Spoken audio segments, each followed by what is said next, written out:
First ordinance is 34. It's my understanding we're going to schedule a second public meeting on this. This is for the rezoning. Yeah, I talked to Josephine. Is everyone okay to do it on September 28th? I am not going to be at the meeting on September 8th. Would be the first opportunity, and Josephine is not going to be at the meeting on September 8th. So it would be September, what did I say, 22nd. We're going to have a public Did you say hearing on the 22nd or 22nd. Yeah, or we could do it. Just give me a date. Well, we could do it at Oh, any the time. 22nd. Because Okay. last time we started at 7:15, we went to 8:15 before we got started the regular meeting. I would think Well, we we want to should give more do it before time. So if we want to give them more time, we could do it. The first, Josephine, was the first day that was available? I think the first is the first day. She needs 30 days to call it. Right, well, I don't see any problem with the Yeah, I'm out 28th. of town the week of the 1st, so Why are you? I'll be back for the We're going to hold council. another public hearing on changing that ordinance or that zoning from BO to B1. Why do we need another public hearing? There was an error in notification. There was an error in What do you mean, notification. an error in notification? The process wasn't done absolutely correctly, so therefore, out of an overabundance of caution, go back and redo it. In other words, we could be challenged if we're followed Right. strictly. Announcement to hold to and have a public meeting. So Yeah, of course, Motion yeah. on the 28th. 22nd, 28th. 15th, there's no rush, right? Right, no, I don't think. So do you guys want to do it before the Yeah. regular meeting on the We can do 22nd? it on the 22nd. We'll just come in early. Yeah. Want to start at 6:45 instead of 7? 6:45 works for me. That sound good to everybody? All right, so It's fine. 6:45 on September 22nd. Mhm. All right. Okay, moving on to 44, the mop going for second reading, that's mine. Next we have 55. What's the mop? I'm sorry. That was the one where they were trying to pay certain companies that actually didn't meet the goal. That's the last thing I heard. Yeah, let me refreshed on that one too. So we're going to do that as a second reading? Second Yes. reading. This was based on the recommendation that came from the committee that oversees the MOPs and other CRAs. Not to pay people 100% if they didn't. Yeah, They didn't this- do this was- 100% of the- correct. This was their meeting and their recommendation as to what they should or should not get. Did they put their meeting notes or minutes or recommendation in writing, Joe? I'm sorry? The committee, did they put their recommendation in writing? Did the committee put their recommendation in writing as it relates to? the- I did, I have it in writing. I mean, I have the agreements of what, and I sent it to them. No. No, did we get a copy of it? I don't remember seeing a copy, and The minutes of the meeting from the MOP. There was no minutes taken. okay. And the recommendation, though, was I that can put in send you the writing? forms for each entity. No, you're not Schedule? listening. The question was the recommendation of the Documented. committee reduced to writing? Just what I have on the schedules, and I've sent to them and they approved. Well, send me what you have, please. Moving on to 55, amending the appropriations. Rhonda, do you want to talk about that? Sure, this is basically to add the Sagamore Hills fire contract to our appropriations. So it's 219,000 and some change. Is I this had to- appropriation 1 or 2, or, I'm sorry? That's number 1 on that my request list. It's amendment number 3. Did I actually, so this is the one that, this is the new one. This is what she's talking All right, about. what is this then? This, because others weren't able to open it, this was on the previous agenda, so I just copied it for you in case you couldn't open it, because others couldn't open it. Right. I just made the Is this- assumption. Are we? We already had a reading on this one. This is the mop she was talking about. All so- right, okay, that's what So I was that's a trying. 44. Got it. Okay. I'm sorry. That's okay. So the first part of that amendment is to add the fire contract. The second part is I was not aware that we have a part-time employee that goes around and does work on the fire hydrants, and I recorded it to, or budgeted it in the fire department. So I was going to take it out of the fire department and put it down into Fund 210. So that was number 2 Wait, on the request. okay, go ahead. And then the last request was to move money out of the building department since we no longer have a full-time building commissioner and move it to the legal department due to pension that had to be paid out from prior year Deemer expenditures that he argued that he was truly on a retainer. OPERS agreed with him, so we owed about $16,000+ for that. Plus I budgeted additional expenditures for legal fees. And then I was also not aware, when I first did the budget, that we paid out Scott Svab $12,000. So I'm moving part of the building department down into my department to cover that. 12,000 for what? Vacation, sick, whatever he accumulated while he was on paid administrative leave. Let me just ask this question. Is there an OPERS letter that was sent to us saying that he, That we owed, yes. do we have a copy of that letter? I can get one. Thank I you. don't think I've seen it. Well, you know, additionally, that was due to the fact that you took him off of his retainer. Well, I understand what, that And you was. put the- him on an hourly basis. Correct. And so the ramifications of that is we had to pay. No, the ramification was that he appealed, and we need to know what the answer was. It was your actions. Well, that caused obviously, that. and it was his actions. And they Yeah, but it was your actions. because they appealed, and the city has to pay, we have to not only pay our portion, but we have to pay his portion as well. Okay. As well as, I think there was a couple others, there was a lady and maybe Tom. Okay. Tom as well. So you're going to get us a Tom's copy of... wife? Tom, just Tom and then a lady Carol, possibly. Who's Carol? I'm not sure. Is this the one that's the old, that was the employee for many years? Yeah, no kidding. Do we have to pay for that? We had to pay something Yeah. for her last year. Is that what you're trying to I thought that was this year's claim. Is this the one from 20 years ago or something? I'll have to look to see They were exactly. gonna buy We it. owed I this can't year. remember. Funeral pump lot? We owed this year for three, pretty sure it's 3 years. So the net effect is only the fire medic unit. Or the fire, I'm sorry, Sagamore Hills Fire Addition to add 6 employees and their contract. And That's the net effect. So that's the only increase? Yes. The And then we moving had- building money down to other departments is a wash. Okay. To 0. Moving the $8,300 for, from fire down to Fund 10 is a wash. So even the DMART and the swap things, those are both being paid off by money? Building already- department. already, okay.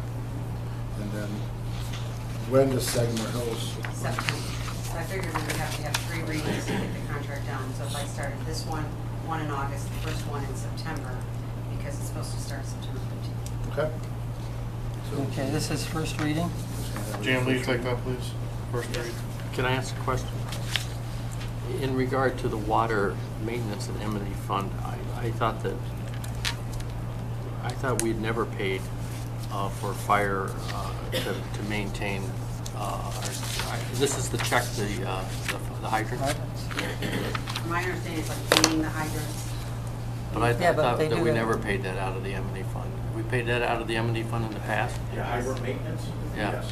Okay, I just wasn't aware of that. Thank you. Yeah, any type of maintenance on our water lines, getting our fire hydrants, the paint, yeah. Okay. All right, And he's moving doing on. a very nice job, as I see him all around the city. Fine Shana Road. Moving on to 56, this is for an agreement with First Advantage, enterprise screening to provide pre-employment background checks. Dave, will you take that one? Sure. Is anyone opposed to a 3-read on this one? I What just is have, it? just have a This is just for question. pre-employment, go ahead. Is this a new company that we are contracting with? And how did we come to this particular company? Do we have a bid process? How did they come involved with us? And what, I I forgot. think it was the word. recommended from our HR director, Claudia. Claudia?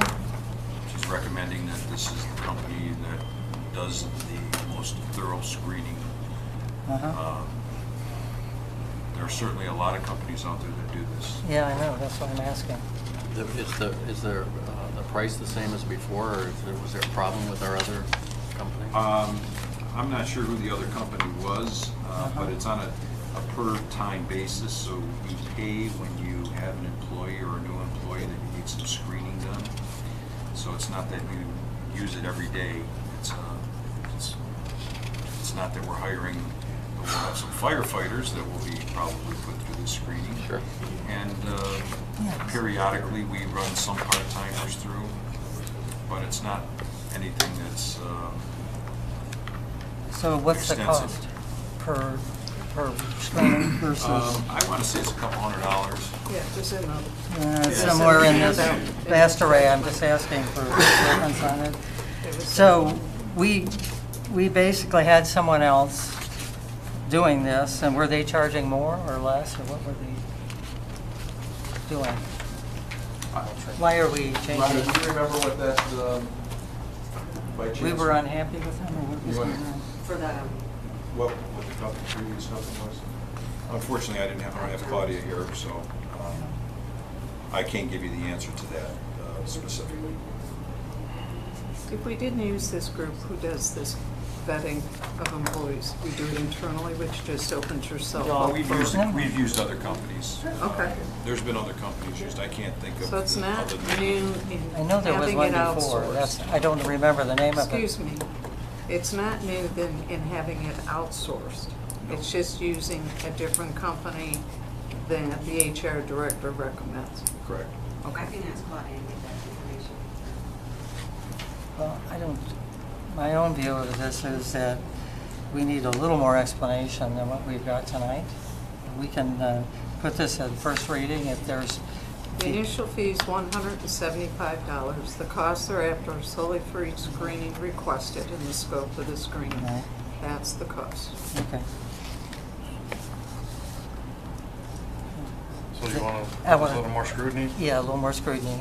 And we'd like a little more information about the previous costs and what Do this we still have the other comparison. company available if we have to do anybody before we hire this one? Do I'm we going to still assume have so. someone? You must have had legislation at some time or another that created. I don't recall I don't naming remember. them. Okay. I mean, I think it's an administrative move in any event. I think this is Well, a of courtesy course. bringing this forth, and that's okay. Is anyone else opposed to a 3-read? I'm not opposed on this I'm one. not opposed. 3 readings. Moving on to 57, emergency resolution, the mayor to apply to Ohio Public Works Commission for potential grant and/or loan for the funding of capital infrastructure improvement projects. I know what this is, but I'll allow you to explain. Well, the one is the roundabout, which is being considered for Valley View and Highland. As I may have indicated already, that this will be cheaper to do a roundabout than it would be to do a full control intersection with right turns and turning lanes and traffic lights. So the recommendation is to let's move forward with putting in for an application for a roundabout there. And that was the one, and then there's one other one. Oh, Shepherd Road Sanitary, that's the other one. There's a couple issues here. The roundabout is one of multiple things that might be considered for road projects. I am not sure that, given the whole traffic mess we've got now, that we really understand what the best flow ought to be. Number one, that's a very, do you know what the price would be if we went for a roundabout? What would be our contribution if they had a This Well, was, this is a 50% grant request, so This it'd be is about 50. $300,000. 50%? So we would be committing $300,000 ourselves in matching. I think we have a lot of issues with regard to roads, and to me, this is not the number one issue at this point. I'm Well, just saying that. we do have a real problem at that intersection. I People that know, live down there. we've got a lot I of- understand. I've been down there Before the meeting, myself. That we got people going to right to get someone turning, Right. there's no lane, I- and they're just going straight, it's gonna be, I understand, and There's a lot of complaints. there are complaints, but we have complaints all over the city about various other things too. On the Shepherd Road Sanitary Sewer Project, I do recall that when this was brought up before, there was a consideration that each of the homeowners down there would have a significant cost to them. Do we know what that's going to be? At that time it was about $99,000 apiece. Actually, I think Joe is out there. Oh, Joe, and maybe he'll have an answer on that question. Jane, will you take that one? We'll continue this conversation on the floor. Finally, the last motion is accepting a donation of $10 from Douglas Miller. Kevin, will you make that motion, please? Sure. We are good to go and on time.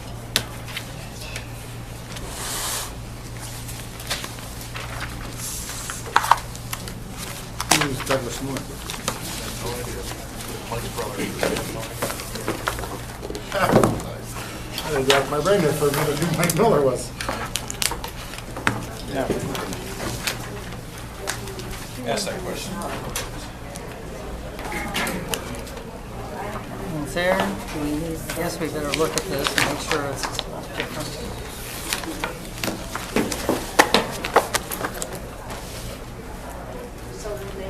Everyone, this is a regular scheduled Macedonia Council meeting. We're sorry we're a few minutes late, but at this time I'm going to ask that the clerk please call the roll. Mr. Bilkey. Here. Mr. McNichol. Here. Ms. Hanneken. Here. Mr. Moore. Here. And Ms. Tilly. Here. Okay, at this time I'm going to call on Tom O'Brien, American Legion's Post 801 chaplain, our city chaplain, to lead us in prayer. Please rise. With bowed heads, let us pray. Almighty God, in these troubled times, we ask that you be ever mindful of the men and women whose work is to serve and protect the citizens and property of our community. These dedicated police officers are the backbone of law and order, and they serve our community in so many different ways, from patrolling our streets and neighborhoods to the complex investigation of heinous crimes. Our officers work tirelessly in pursuit of keeping our community safe for one and all. And dear God, we further ask that you help guide the lawmakers who govern our community, allowing them to make decisions that will benefit the majority of our citizens, while also giving consideration to the minority so that consensus can be reached. We further ask, Almighty God, that you watch over those citizens who are mentally impaired or physically ill, and bring them thy blessing of health and happiness. Amen. And now with hand over heart, please join me in our Pledge of Allegiance. I pledge allegiance to the flag of the United States of America and to the republic for which it stands, one nation, under God, indivisible, with liberty and justice for all. Thank you, Chaplain. Okay, at this point in the meeting, it's, the first item will be the minutes of our public hearing and our regular meeting as well. Make a motion accepting the minutes of the public hearing of June 9th, 2016.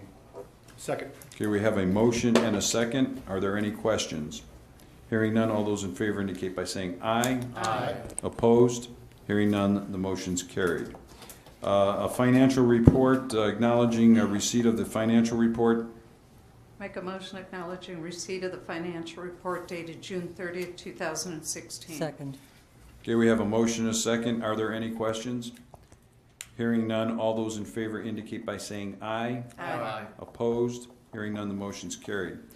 I'd like to take this out of order since we have a number of people that are here on this rezoning issue, and this may help this process.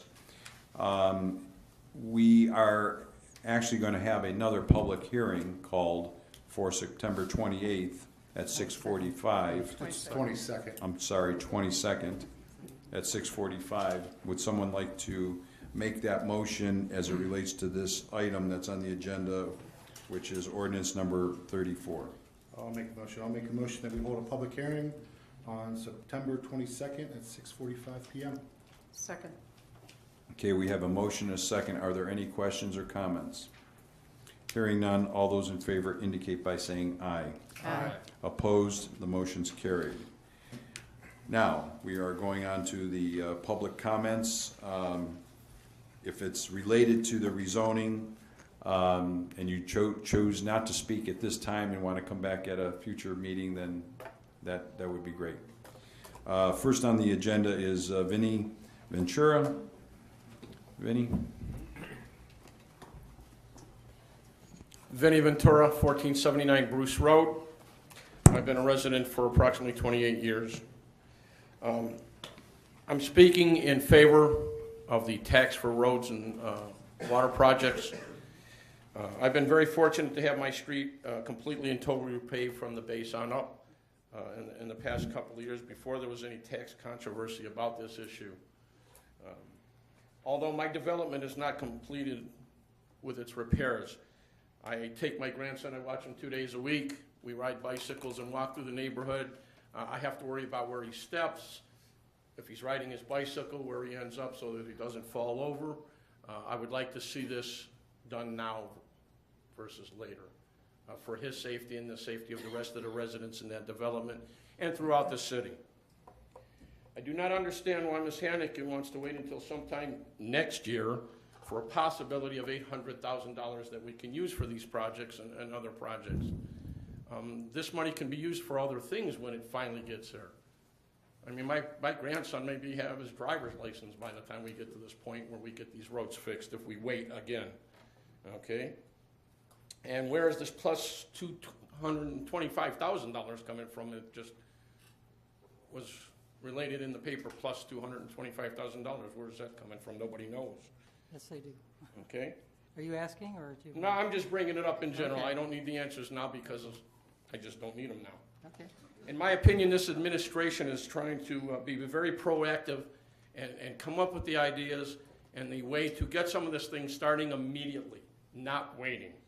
Okay? The citizens of Macedonia deserve this. They shouldn't have to wait. Okay? Once that $800,000 becomes a regular thing, somewhere in 2017, somewhere in 2018, who knows? There's other things we can use it for. We can bring back some of the services that we've had in the past that we don't have any longer and come up with some new services, okay, with those monies. I mean, there's things that we used to have since I've been here that they've had to cut back on. And there's other things that other cities have that we wish we could have. It would be nice, okay? And if you want an example of that, sewer clean out, tool rental, branch chipping. I mean, those are all things that other cities have that we, some of those we've had, to cut back on them. My last question is to everybody, okay? We are not the Cleveland Browns. We shouldn't have to wait again until next year. Thank you. Thank you for your comments. Terry Repack?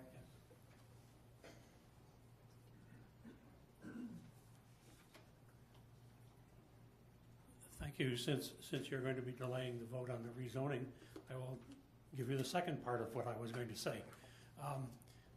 When I put together the binder for you folks to review, I came down quite hard on the Building and Zoning Department.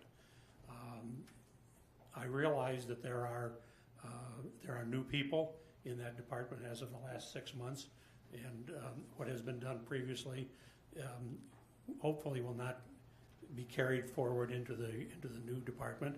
I'm just hoping that you, Mr. Mayor, and the administration consider what I say seriously and do some thoughtful reforms, if you will, in the way things are done so that the ordinances that we have are protected, and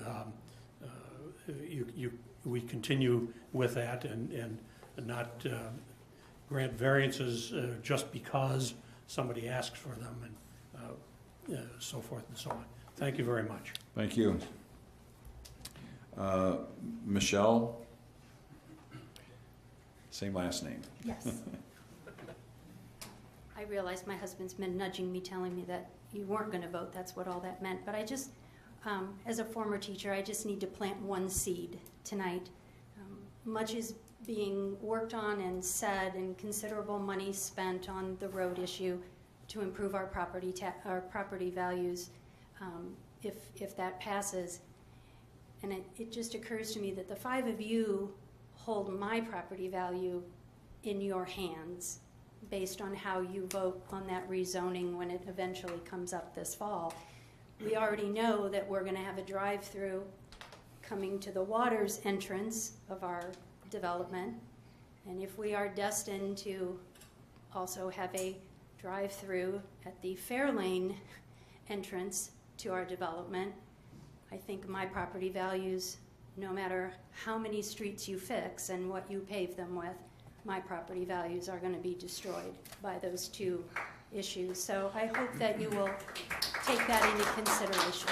Thank you. Thank you for your comments.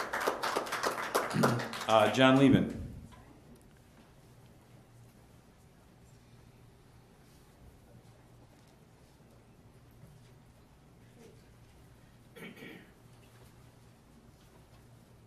Mr. Mayor, Council, Department Heads, I appreciate the opportunity to speak to you at this forum.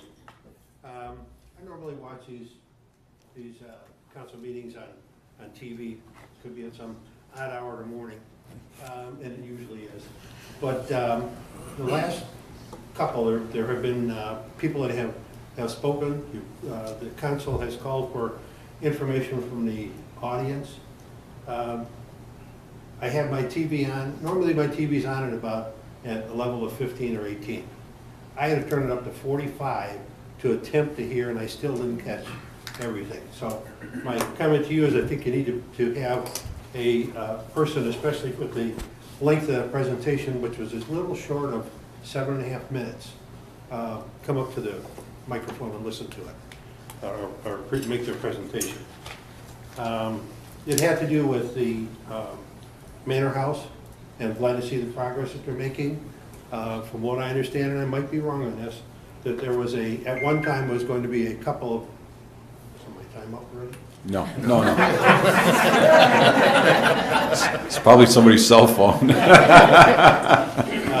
There was supposed to be a couple of columns and a bench and a placard and a few flowers there, and that was going to be a memorial to Colonel Long. I think that was pretty sad. Thanks to the Historical Society for what they're doing. Also, Mr. Mayor, thanks for interrupting the person who was questioning the character of one of the members of the council. I think you did a great job of interrupting that. That was fine. However, I've watched a couple of the council meetings a number of times when a person stood right here and ripped a council person to shreds. And the person who was in the mayor's chair at the time did absolutely nothing. Nothing at all, okay? In my mind, I don't really know what the problem was. I'm going to have to say perhaps that mayor was anatomically challenged. Okay, well, thanks for what you have done. Last part has to do with the tax. When you read this thing, it says, shall this ordinance provide a 0.5% levy income 2.5 from 2% to 2.5, beginning in October 16th of 2016 to December. Okay, you know what the rest of the words are. But then it says it's going to drop down to 2.25%. There's no termination date on there. Is there any reason why there's no termination date on there? Yeah, it's a. So if you read the legislation and the language that will appear on the ballot on August 2nd, it's clear that the income tax is being raised from 2% to 2.5% for a limited period of time. Then you have a 0.25% drop off after a 5-year period, and then that 2.25% will continue thereafter. So there is no termination on that 2.25. So we're stuck with 2.25 forever? Well, for the time period until the voters change the percentage, that's correct. Okay. I've read several sources for the income. Part is the newspaper and the e-messenger I looked at today. We're looking at approximately, and I'm going to use round numbers, and there was other numbers in the messenger, but we're looking at $3 million a year coming in. Okay, so is there and then a 1/4% after that, so that's another 1.5 million, which is not going to terminate. So, paper says that there's a lack of funds to maintain the roads. I can't challenge that. How much money are we actually getting in now to maintain these roads? None, zero, zero. We're not getting any money at all? We, How are we maintaining roads? how do we do that? We have never had any earmarked money in the city for roads. Last year, there was $3 million that was spent on roads, which depleted our general fund and depleted any capital improvements that the city had available to itself. It could have bonded and put notes in place and extended that and got a bigger bang for our buck, but we didn't do that. Okay. Or I shouldn't say we, they didn't do that. Okay. So we're looking at ballpark $16 million in that 5.25 years. Correct. Okay. Now, after that, I'm looking at the paper, it says that the amount for this project could range to $27 million. Yes. All right.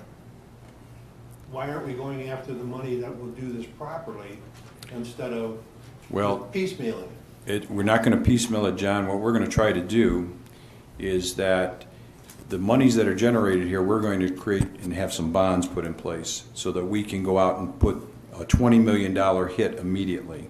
And then over the 5-year period, another $7 million in roads are going to come up. We currently have $20 million that is ready to go in bad infrastructure roads, another $7 million over the next 5 years. That doesn't even include the PM that we need to do, which is preventive maintenance of these roads. We need to get out there and seal roads every year, crack seal them, rebuild catch basins, and we're doing that constantly. Service department guys are kept so busy it's unbelievable. We need to get on top of it.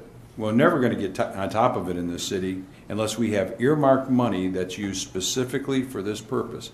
In addition to that, John, we have $36 million in overall infrastructure needs for this city, which is in our 5-year plan, which includes the roads.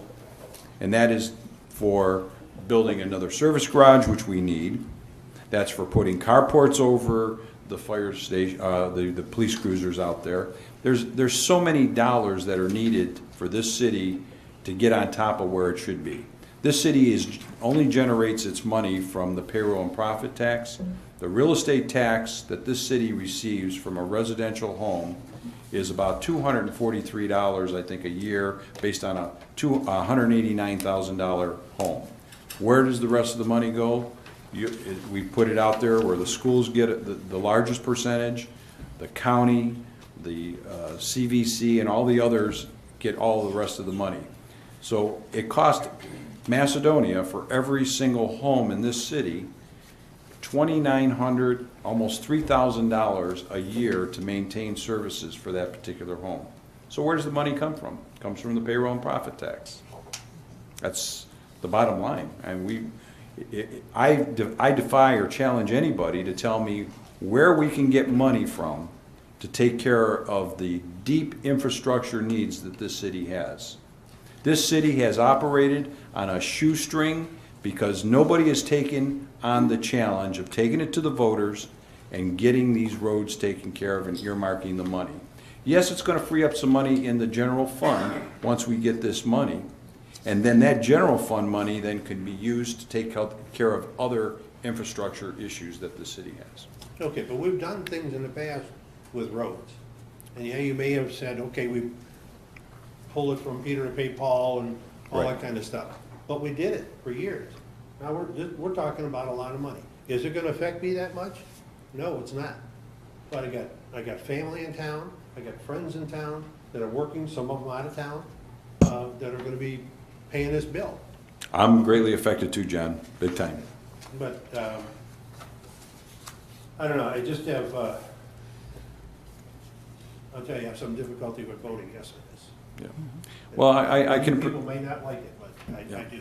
Well, I think if you go and ride down some of the streets that are so crumbled and are in such poor condition, I have no answers. As the administrator of this city, I get calls all the time. What are you going to do about my street? What are you going to do about this street? And you know what I say? I don't have any money. I don't have any money to take care of those problems. So I challenge anybody who can come up with an idea of where I get those funds. And if you tell me where I can get them, I will certainly go after them. I have gone after state funds, I've gone after federal funds, but those are for state highways, those are for county roads and other roads that are main or secondary type of roads throughout our city. Residential roads have there's no available funds from any state, federal, county agency for us to go and solicit.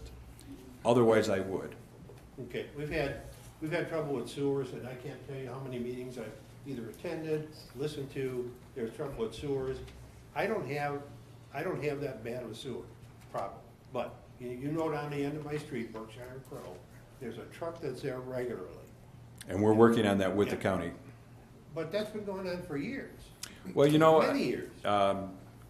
I inherited the problem. It wasn't there for years. I think it was here when you were. Not here when I was before. here, no. Because I don't know about the that. problem was over on I Lot. lived here for 30 years, Joe. Yeah, and I've lived here longer than that. So I'm telling you that the problem was over on Lawton Drive. That's where we had the major problem at. I know other people have worse problems Yeah, than and ours. that was where the water was, there was so much infiltration into the sewer system that it was causing the sewers to back up in homes because the pressure got so high in the manholes. This problem right here, they have been working on it. I have been in contact with the county. I've been working with them to try to resolve the problem. They are putting that truck there at their cost to keep pumping that out until they can figure out where the problem is. And the last I talked to them, they're going to inspect the lateral lines that are coming from the house by camera, if the property owner will let them in the house. And that's where they're at right now. So they're inspecting that. I don't know, but the problem seems to be different than that. Okay. Thank you for your time. I'd like Thank to you. make a comment here because. Well, let's take and Well, hear Mr. from the Mayor, you people. just spent, what, 10 minutes talking? Well, I'm running the meeting, I understand. but Mrs. Hannikin. Point of order is that you have made a lot of comments I concerning. made a lot of comments, and you'll have an opportunity to speak at the time you're Well, given. Mr. Mayor, you know, this is a Okay. The council. mayor's running the meeting, there'll be an opportunity for you to comment at the end. Okay, Liz McKinley, I'm sorry.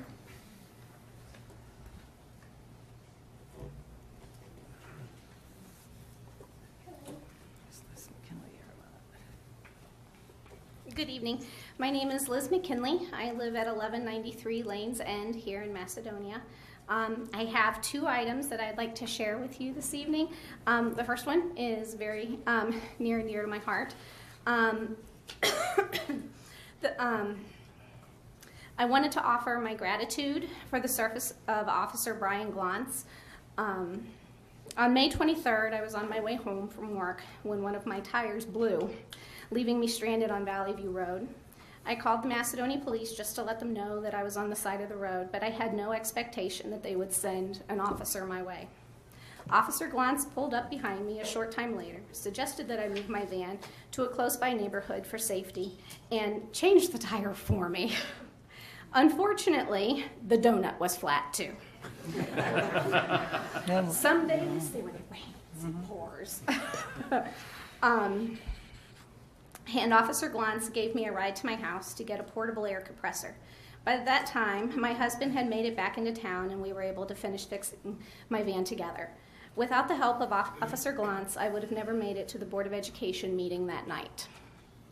Which brings me to my second item. I am here this evening on my own to speak of a concern that has been presented to me by a Nordonia resident. As Sunshine Law states, I can only speak for myself and never for the Board of Education as a whole. I was asked about a Facebook post on the Macedonia Civic Information page, which I did not know existed at the time. The post had links to a June 22nd, 2016 News Leader article about the school board and responses given at the following June 27th, 2016 meeting from Mr. Szabo and Mr. Brockna. The concern I present to you this evening is that there was a part of the big picture that was left out. Everyone is entitled to their opinion. I would never want anyone to take my right of freedom of speech or my opinions away from me. However, I believe that it is very important to make sure I have all of the information before forming my personal opinions.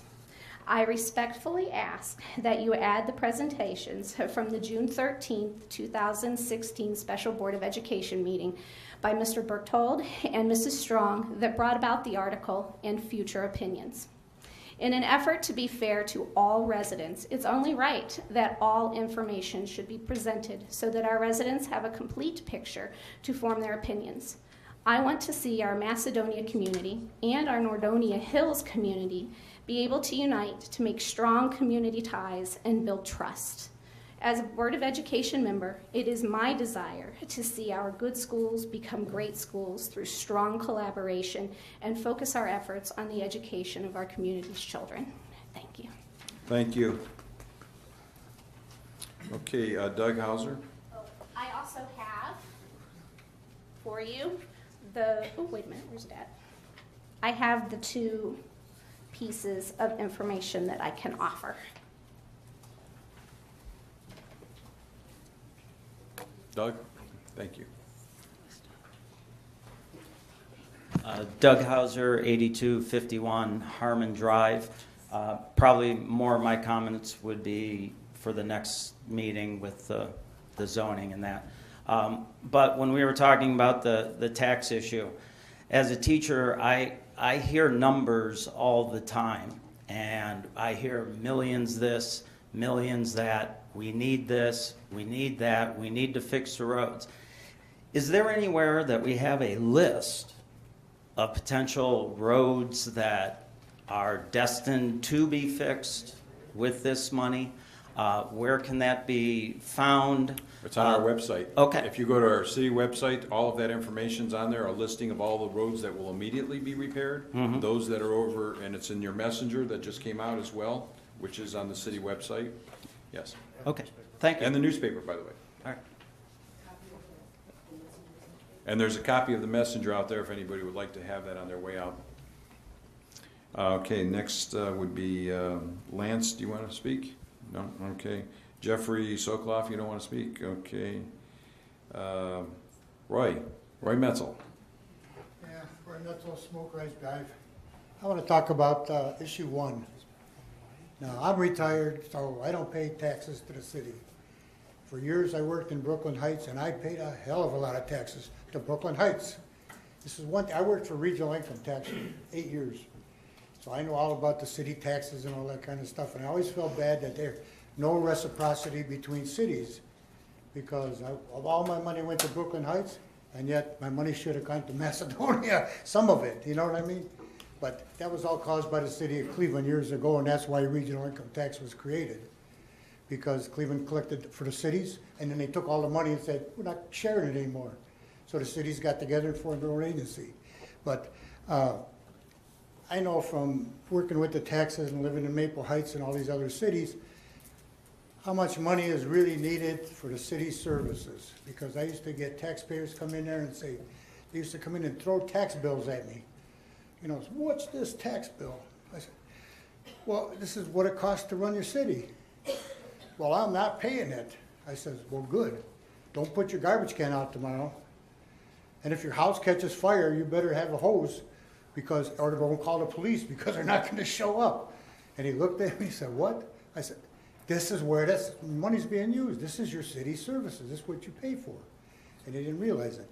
Well, I know I don't pay the taxes, and my wife works, so she's going to pay taxes, because she works in Twinsburg, so she's going to pay taxes, that 0.25%. And that's fine with me. If I was working, I had a regular job, and I wasn't just on a pension, I would gladly pay these taxes.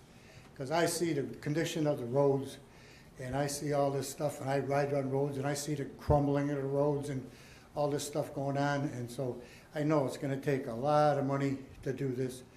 And so, you know, even if you have to pay a little bit more, if you work out of town, out of Macedonia, you're not paying any money to Macedonia. You know, only property taxes, like you say, which are nothing. So even if it costs you $200 a year, it's well worth it to get your street paved, you know? That's the way I would look at it, you know what I mean? So I think, you know, and, you know, property values, you're right. There's still a lot of nice properties in the area, but some of them are not so nice, and the roads are not contributing to all this stuff. And when people see the roads, they let their property go to pot. So that's the only thing I'd like to see, all these roads get done and be a nice city again like it was back 37 years ago. All right, thank you. Thank you, Ray. Okay, I'm going to probably butcher this. Is it Valley? Valley? Or is it Nelly or Neely? Kelly? Rezoning? A rezoning issue? Gilden? Gilden is the last name? All right, well, if I missed somebody that had signed in and would like to speak after I get all done, then please acknowledge that. Another rezoning issue is Lenore. Hi. Oh, no. She don't want to come up.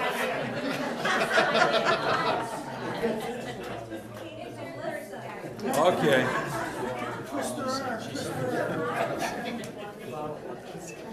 All right, thank you. Karen?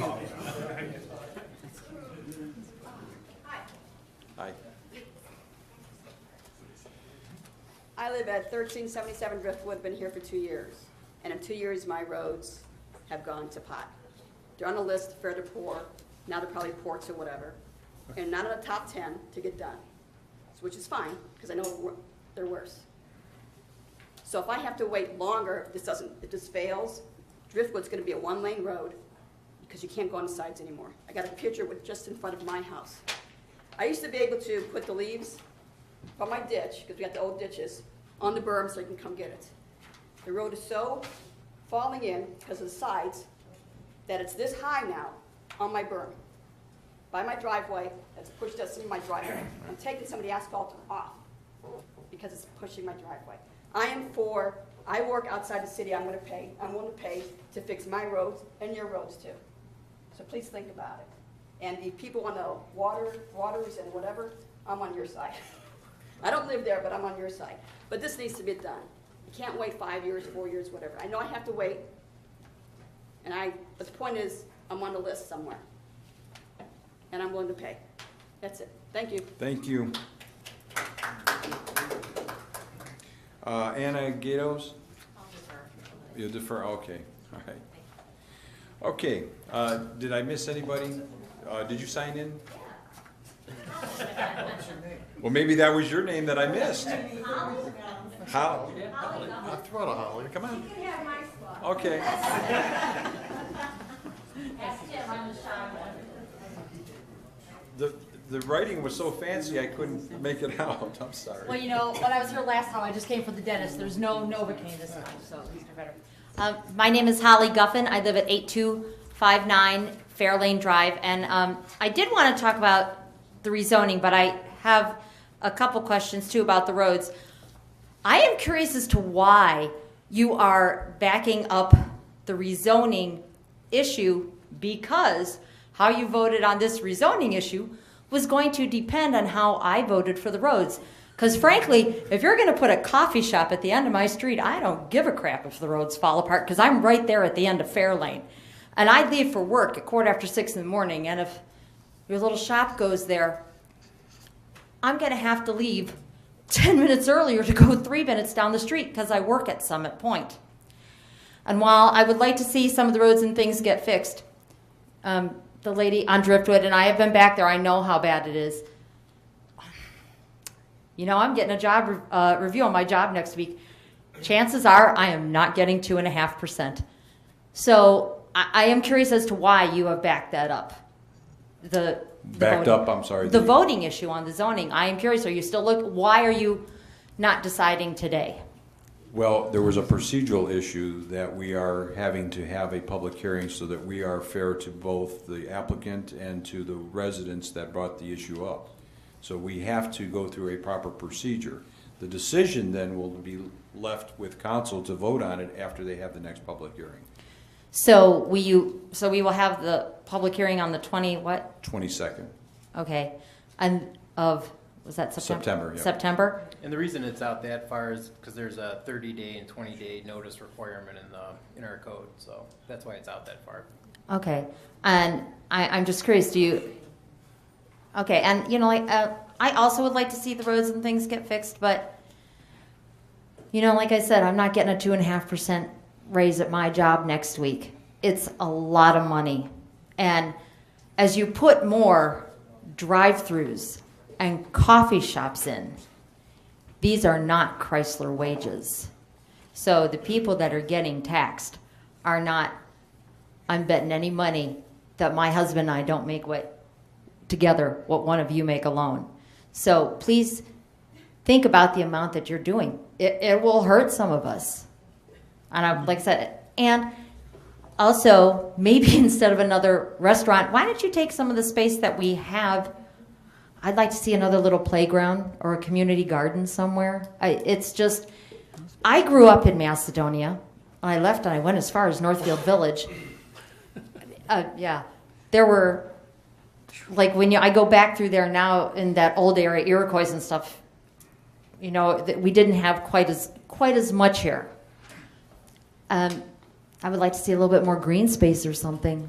It's just, we have stores. If you drive through Macedonia Commons, and one or two of the stores have closed or left their lease, what can we do to maybe encourage people to come into these things instead of building another one? It's just every time we turn around, every blade of grass is taken away. So, thank you. Thank you. Okay, I don't think that there's anyone else for public comment, so we'll move on to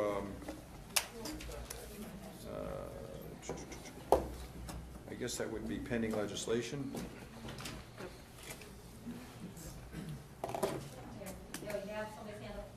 I'm sorry? There's somebody else who would like to Did you not get signed in? Did you sign? No, because last time they told us we didn't have to sign in, so I came now and now. Well, certainly we'll take your comment. Okay. Can I go from here? I badly. Sure. I just want to relate, I also live on Fair Lane, and it's happened more than once, and it happened today. A big FedEx truck was parked in the lane going towards 82, in other words, the wrong side of the road, before the driveway. I couldn't get out. When I tried to get out because he blocked all of 82, a car was coming. I was lucky, I just stopped in time, waited, tried to get out. Two other cars again. I was lucky that they were nice enough to stop. This is not a first-time occurrence. There's cars parking along the thing, in the back. Parked where again? I'm In sorry. the back part of my vitamin shop and First Watch, they're parking along by where the empty lot is. In other words, the driveway's here, and they're parking over here in the back. But that FedEx truck was on Fair Lane, because I was trying to get out at the same time. And this is not the first time. And what I'm saying is, this is already a problem, and it's gotta be addressed before this is addressed. They're parking where they shouldn't be parking. Big trucks are parking, like when you're coming this way, they're facing you. They don't move, they don't back up, and they sit there. So you're saying they're parking on Fair Lane itself? Yes. The wrong way. So if I'm going to 82 this way, the guy is in my lane. If I were drunk, I'd get him get on, put it that way.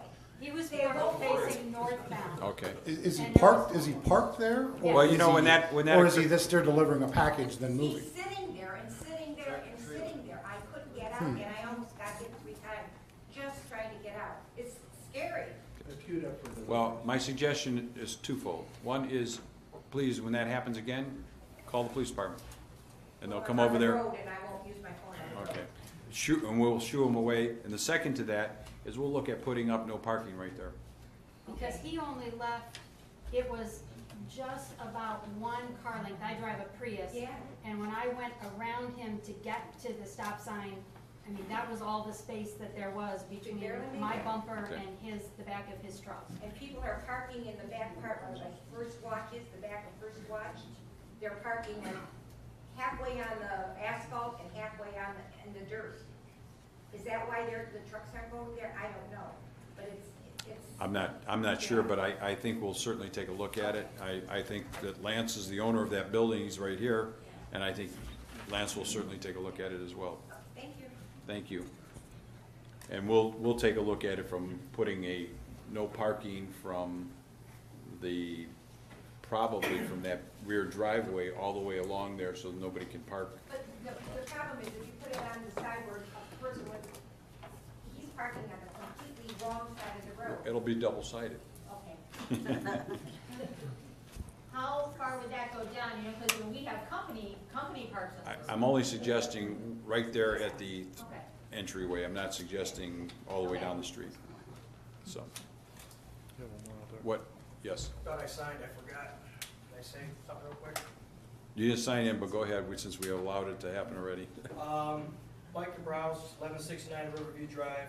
I've been working for the city for 6 weeks, and I just want you guys to know that I'm the guy that's fixing these catch basins. I'm the guy that's fixing these sidewalks.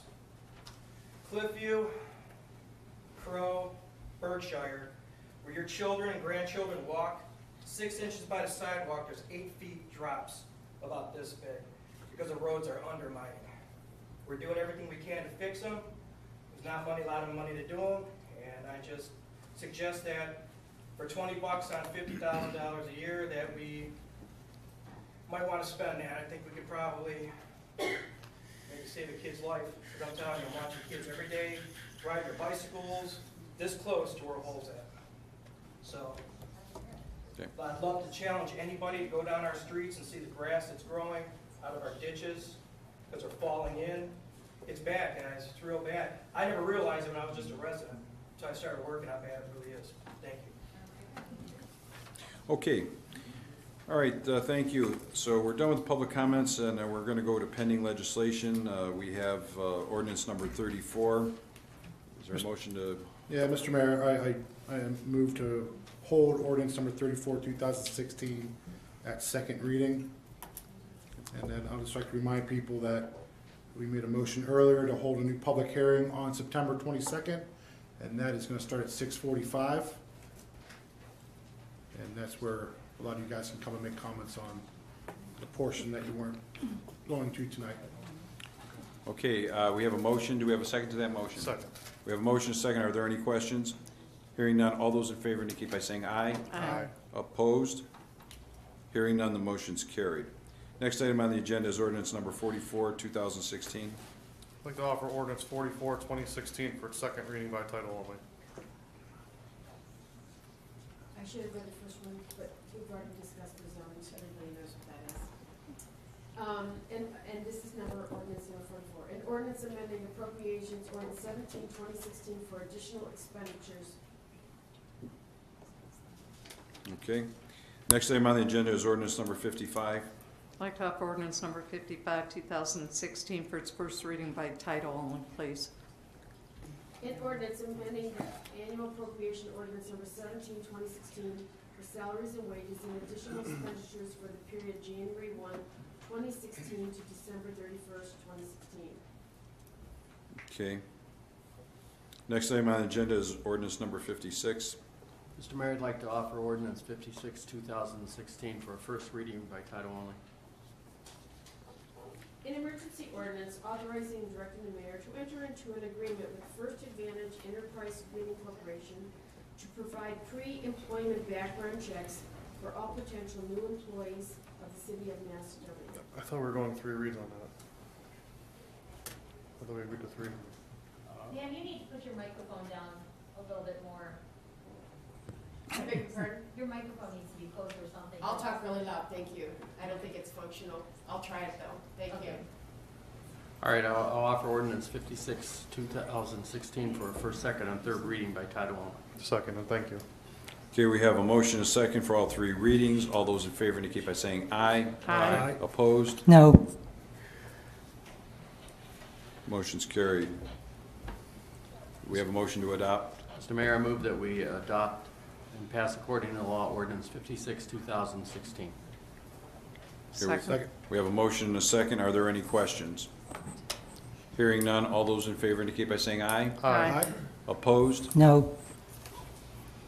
Motion carries. Next item on the agenda is resolution number 57. Mr. Mayor, I'd like to offer resolution number 57, 2016 for its first reading by title only, please.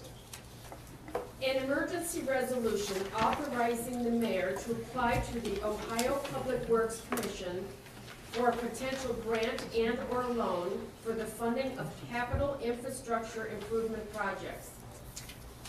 Okay. Next item on the agenda would be motion or other legislative items. Mr. Mayor, I'd like to make a motion authorizing the fire chief to accept on the behalf of the city of Macedonia a donation of $10 from Douglas Miller from Macedonia, Ohio. Second. Okay, we have a motion and a second. Are there any questions? Hearing none, all those in favor indicate by saying aye. Aye. Opposed? The motion's carried, and we thank Douglas Miller for his fine contribution of $10. Next, are there any other correspondences? No, okay. Motion before you jump ahead, sir. Okay, yes. I'd like to make a motion to withdraw the request for a hearing for the Fun and Stuff liquor permit. Second. Okay, we have a motion and a second. Are there any questions? Hearing none, all those in favor indicate by saying aye. Aye. Opposed? I just would make one comment here. I did go over to look at the property, and I talked with the people proposing this change, and I think we do not need a hearing, so I agree. Okay, motion's carried. Next item would be then mayor's reports. I would like to indicate that I may have failed to mention this in our last June meeting, but our mayor's court revenue for June of 2016 was $41,473.99. I'd also like to comment about issue 1 and elaborate in more detail than I did before. First off, we certainly could have gone to the ballot with a real estate tax increase, which would then have affected every single resident in the city of Macedonia. We chose not to go that route because we felt that the majority of tax dollars that were coming in were from workers that were working in Macedonia and that were perhaps not residents. Now, obviously, there are some that are residents, such as myself, who was obviously impacted by it. This city, and I can speak historically, has never had earmarked money to take care of its roads. We have always robbed Peter to pay Paul. We have a lot more roads in our city today. We live in Northeast Ohio where our weather is inclement. We have the freeze and thaw cycle, which is hard to control. And these roads lift, break, open up, water gets in them, starts to lift. We've never gone back and did correct repaving in many of the subdivisions, like where the Highland homes are, Meadow Lawn, in those areas where the ditch lines need to be pulled away from the roadway, allowing for more berm.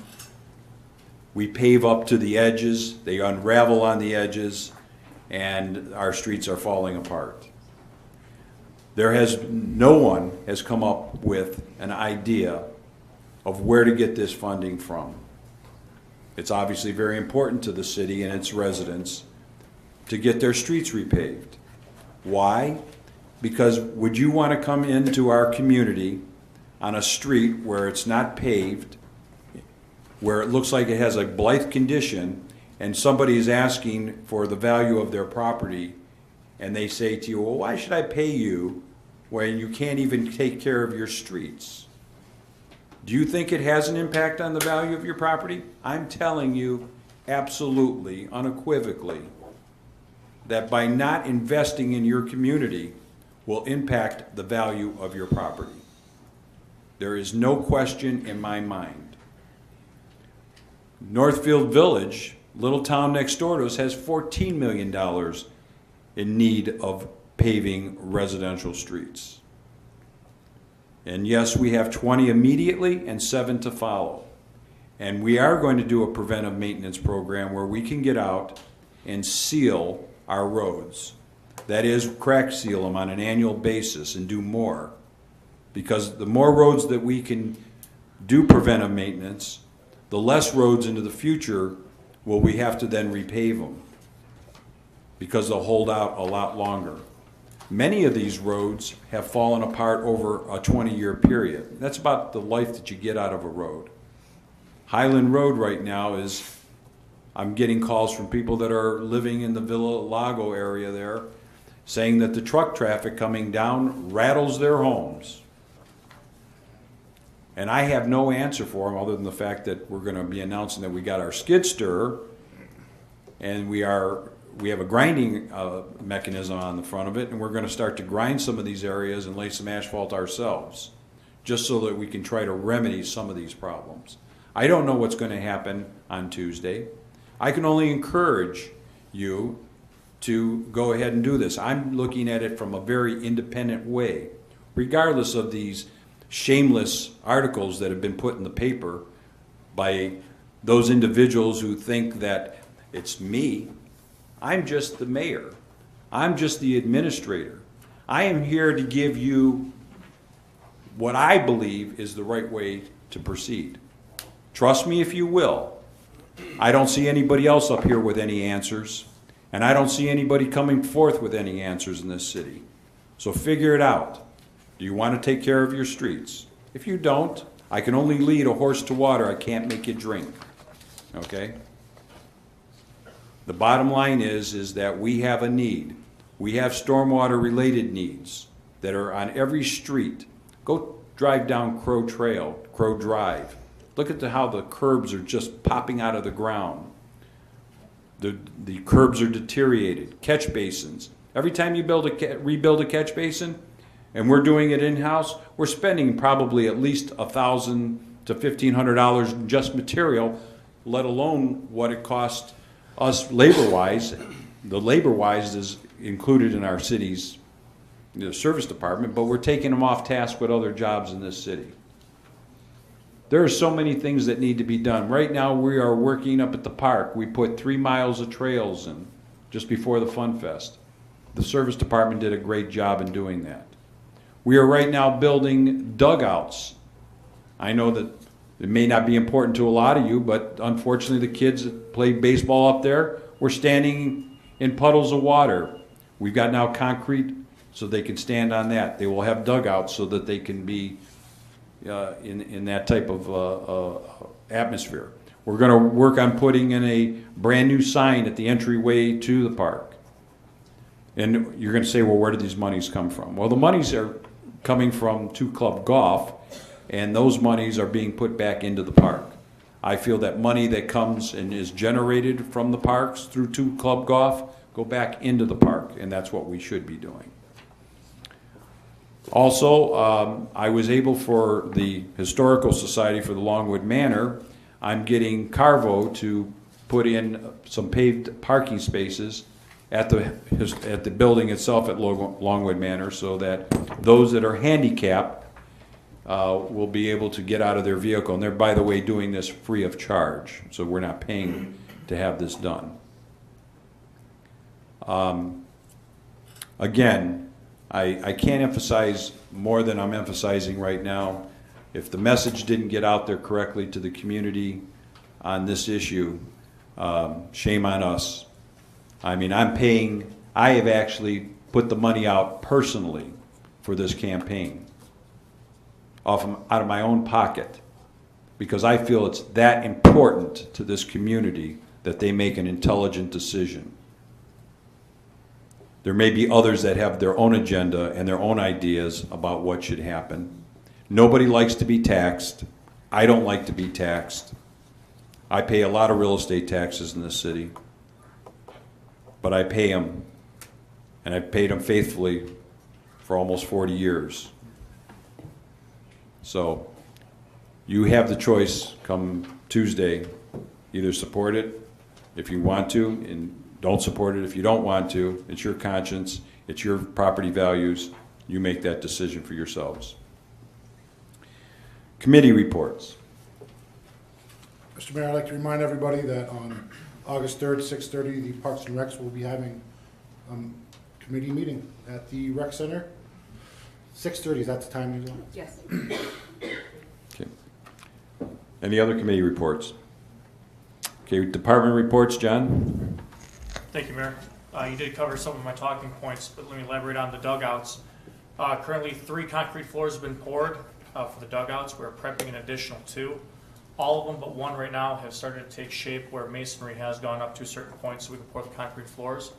Once they're done, the masonry will continue to go up. They will have roofs on them as well for the kids for rain. It's real nice to go up there and see these start to take shape. And the block that we're using is going to coincide right with the score tower. Everything's going to flow real nice up there. So looking forward to seeing that happen for these kids. Secondly, the skid steer that we did purchase came in last week with our planer attachment. We will be going out. Highland Road is one of the locations that we're going to grind out areas for hot mix. Also, some other areas we're going to look at doing is up on Iroquois, and we have a series of them throughout the city, but we have to use judgment. Roads are alligatored. It's not going to do a whole lot of good to take a grinder up there because it won't stop, and the road's just going to keep decaying beyond that point. So we have to use judgment on where we go. That we're looking to start within the next couple of weeks, hopefully, getting crew out there to start on that one. Catch basin repairs, as Mike had indicated, he is one of the individuals working on these. He's getting to see it firsthand. A little history on the catch basins. I've been here 10.5 years, and I've been working on the catch basins myself since I started here. About 6 years ago, there was a count of 159 catch basins in the city that were in need of repair. That was 6 years ago. There's more that have deteriorated since then. And by the time those come around, the ones that were repaired, by that at the rate we're going, 20 years from now, will be deteriorated again. So it will be a never-ending cycle, and we keep falling further and further in the hole. Had an individual get hurt up on Crow Drive because they stepped in a hole in the evening because they didn't see it. And we didn't know it was there either. They stepped right in it up to their knee. And these are things talking about kids playing. You've got to be mindful of these. Currently, they're over in Firestone finishing up that catch basin, and then they're moving over to Elmwood, and then to Crow Drive. And so far, there's only going to be a total of 7 catch basins as of right now for this year. The most we've ever done was 17. And that was 8 years ago when I was here. So it's just a little brief statement about the catch basins. It is an ongoing problem. Landscape detail has been going around throughout the city. If anyone's noticed, we finally did some things with the entry signs, little decorations, some plants to kind of spruce up the place a little bit, make it more welcoming to come into the city. It's been much needed attention. The parks, guys are doing a fantastic job up there, cleaning up around the rec center, trimming up trees, fixing the flower beds, things that have been neglected for years that we need to take control of. Also, the storm that happened July 13th left its mark on us, down trees, branches, on power lines, roadways, and right-of-ways. We were dispatched at 11 o'clock, and I was out there with these guys clearing the streets and areas. They did phenomenal. We cleared the entire city, every street we drove in 2 hours. Cleared the roadways, got limbs off power lines.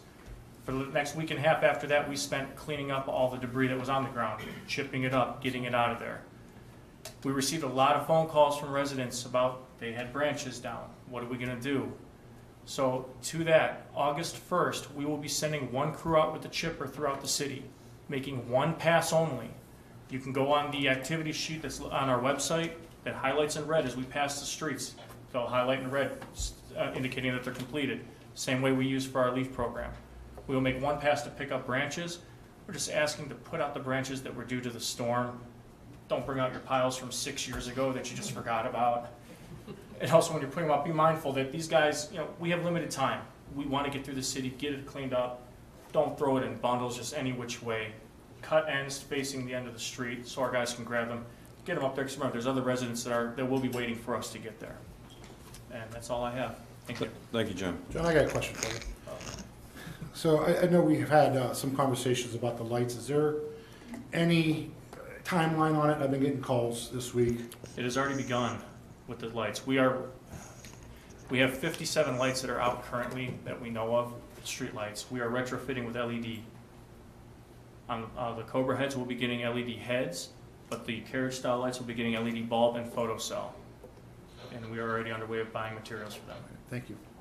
this will be saving money because... Absolutely, because Edison, we were paying over $1,500 for them to come I out. just thought and you change should the point light. that out. Well, we also are going to be sending Ohio Edison a notice that any lights that we do repair, I'm going to be asking for them to reimburse us for those services. Right.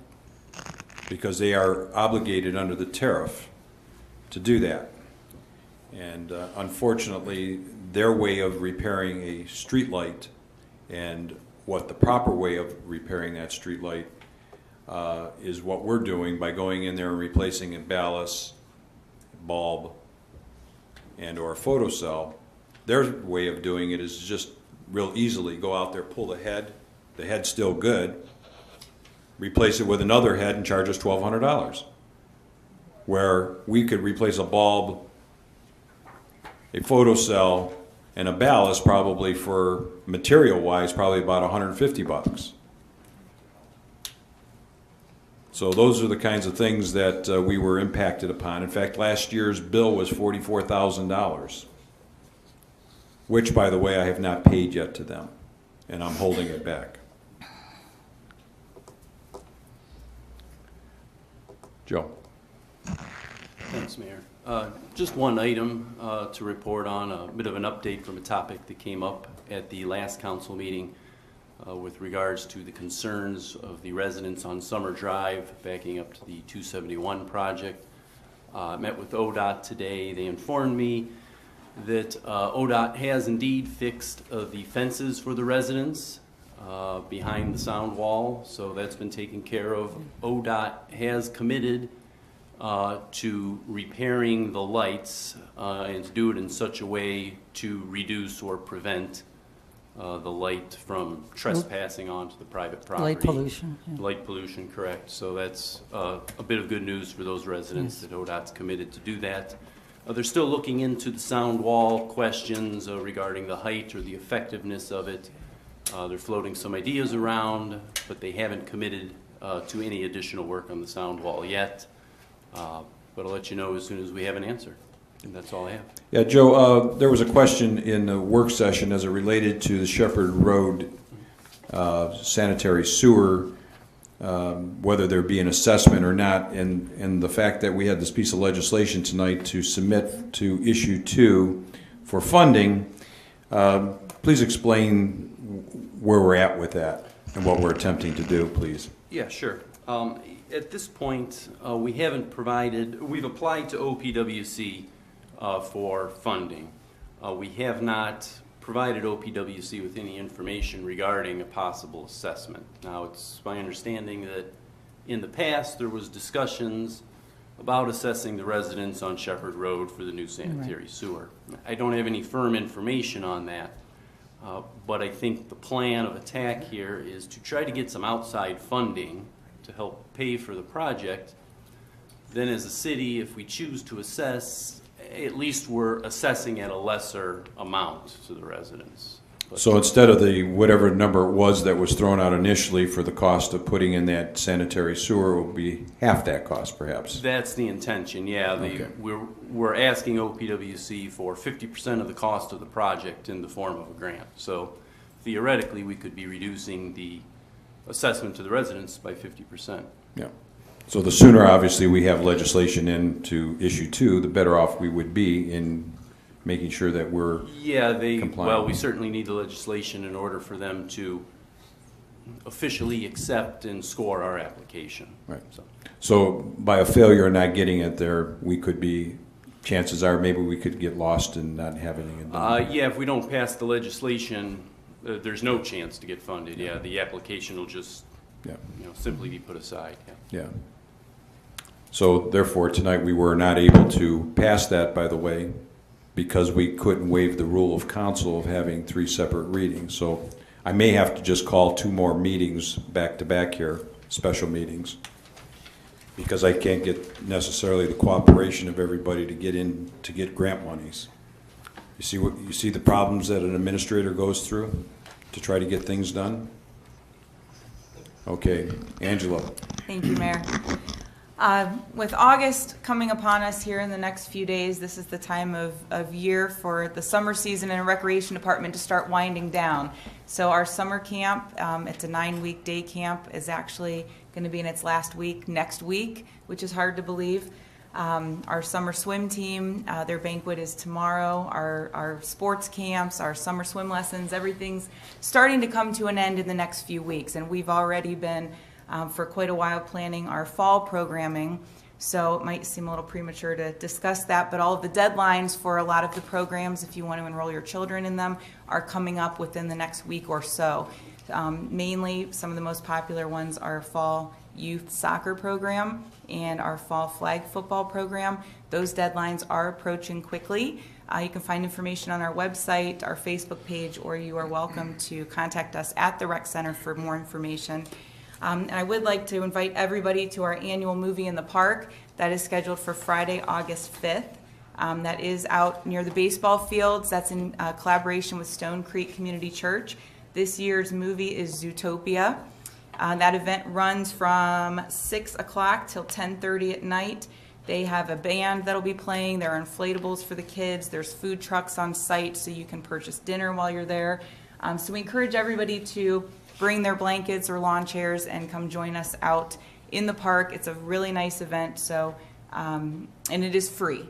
So most importantly, it is free. So again, that's Friday, August 5th. Thank you. Thank you. Did you want to talk about that you were not going to close down the main part of the... Yes. In general, for at least probably the past 8 to 9 years, the Recreation Center has closed for 1 week out of the year for annual facility maintenance. Generally, we do that August, September, depending on what capital projects we have scheduled for that year. This year, I've talked to the mayor because I really wanted to only close the natatorium portion of the facility and not the entire facility this year. We don't have any pressing major capital items that we do need to be closed off to the public. So we do have a need every year to drain the pools and to do some annual maintenance on the pumps and things kind of behind the scenes. And then once we refill those pools and take the time to reheat them to where people can actually be comfortable getting back in them, it does take pretty much a full 7 days. So we're looking at about September 12th through the 18th. The pool areas will be closed, but the rest of the facility will remain open. Thank you. Rhonda? Thank you. I'll bore you with some numbers. In July, we have received $664,168.34 from RETA. That is up from last year, $44,707. For the year thus far, we've received $5,126,918.33, which is still down from prior years by $48,666.46. Just to give you, I wanted to clarify a couple things that were in the news leader in the past few weeks. There was an ad discussing the fact of how much money we've increased some of our salaries and operations by. And I just wanted to mention that total fund expenditures should be used when comparing current year expenditures to prior year expenditures, because you're not getting, just to use departments and with their salaries and operations as a guide is not an accurate measure of the city's spending. There are expenditures that are related to the city as a whole that are not necessarily fall within a department. Say, for example, our debt service payments. So, when you're looking at these ads that have a specific amount of money that we've so-called increased our spending by, that doesn't necessarily take everything into account. So just to use that as a guide as compared to last year is not necessarily a good thing. You need to use the whole fund with everything that is spent, because like I said, it doesn't include street lighting, it doesn't include audit fees, it doesn't include debt service payments, and those are expenditures of the city as an operation as well. The other thing to take into consideration is that dollars that are in other city funds have a specific purpose, and that specific purpose has to be maintained. So you can't transfer money from one fund to another and change the purpose of the funds. So you say, for example, you have the police and fire levy fund. You can't move that money to the road project to be used for roads. So just wanted to, let you know that and keep that in mind when you're going to the ballot next week as well. A couple other comments that were made in the articles. It's been stated and by a gentleman here tonight that we have $800,000 extra next year due to the fact that we don't have a debt service payment on City Hall and the Recreation Center. Well, that $800,000 isn't necessarily all for the general fund. 55%, about $600,000 of that $800,000 is for the Family Recreation Center only. That's the portion of their debt service. So that leaves $200,000 to be used in the general fund on other city operations. That's it.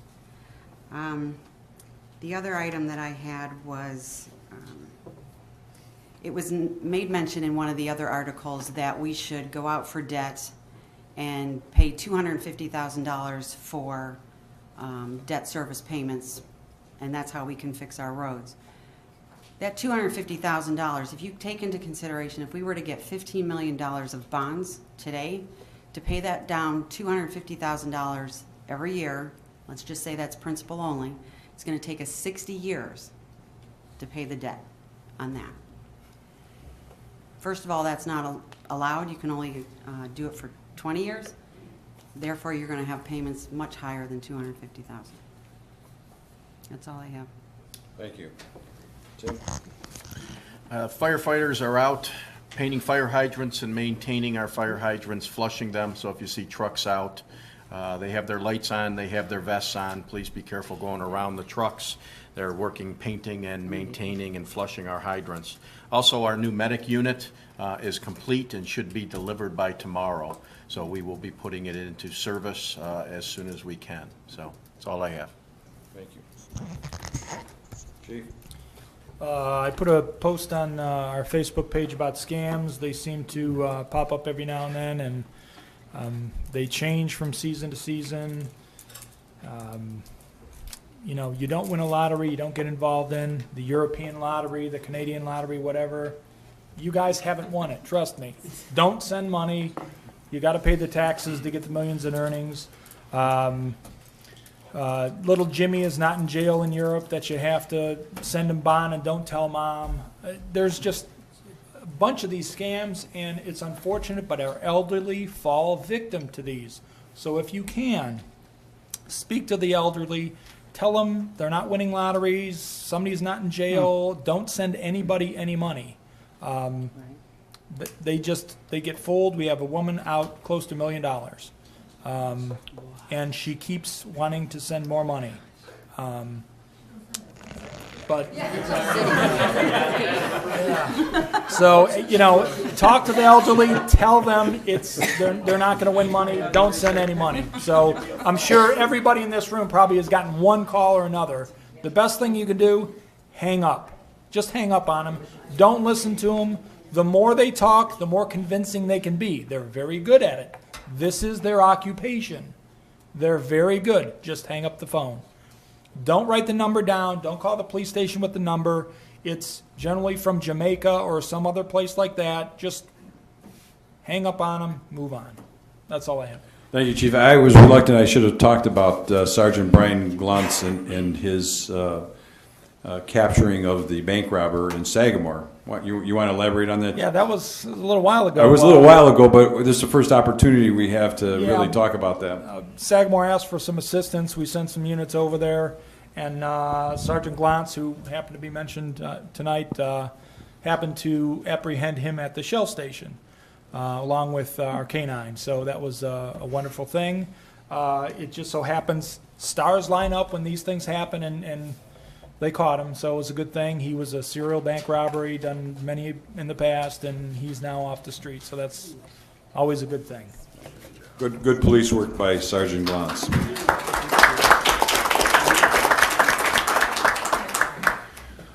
Okay, Mark. I'll contact Liquor Control tomorrow, withdraw the request for the hearing for the Fun and Stuff liquor application. Beyond that, I'll just give a brief update regarding the state ex rel Hutman v. Parma.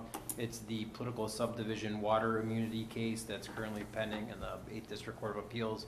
It was set for oral argument yesterday. I'm not sure if it actually went forward. If it did, probably take anywhere from 2 to 6 months to get a ruling from the court. So as soon as the ruling comes out, I'll give an update. Thank you. Mark, I have a question for you. I read an article recently that said that the city was being sued by someone that wanted to sell pest control door to door. Is that, do you want to elaborate on that? Yeah, so the city has infrequently over the years had challenges to our solicitation and peddling ordinance, and these challenges are pretty common. Obviously, our ordinances are entitled to a presumption of constitutionality, and a strong one at that. This particular company is operating out of Utah, and they actually filed a lawsuit against the city in federal court as well as a township that I believe is located in southern Ohio. So I got a copy of the lawsuit today. We'll be reviewing it, doing some research, and contacting you all accordingly. Thanks. Yep. Yes. Mayor, I couldn't get up quickly enough for a committee report for Longwood Manor. Oh, okay, certainly. Come on. Thank you. My name's Deb Mikulski. I'm the new vice president of Longwood Manor. We held our elections recently, and I am taking over Dan's job as vice president, and Marilyn Petrelli was elected the secretary. The report is from June 7th to July 28th of this year. We did receive a grant and it was awarded from the Akron Community Foundation, and we received $3,000 for the restoration, and we are currently using that for some of the things that we have been doing. And I'm an art teacher, so this summer I have been giving a lot of my time to working up there, and my vision is there. I can see it. It looks beautiful. It's a beautiful home, and I'm saddened that the last administration really didn't think that it was worthwhile, and we have raised so many historical things and places in this community, and this is our gem. And I'm hoping that it's no longer, as I said to the last administration, it's no longer the crossroads of the Western Reserve. Let's make it a destination. It's community. Community is so needed in the times that we are right now. And I think that we have a vision for so many wonderful things to happen with this home. The volunteers completed redecorating the first floor almost all the way. The library, dining room, and kitchen. The ceilings were painted, the linoleum floor in the kitchen has been removed, and the wood floor sanded. Looks beautiful in there, and it's ready for staining. The woodwork throughout the library has been polished. Believe me, I dumped out many buckets of filthy water after cleaning it, and it is gorgeous in there. Sylvia Hannikin is donating monies for us to help us to professionally clean the dining room carpeting in there. The service department has removed the fence around the manor, and it's continuing with the electrical work. At one point we had lights on in the whole house, and then they took them down because they still need to do some checking of things.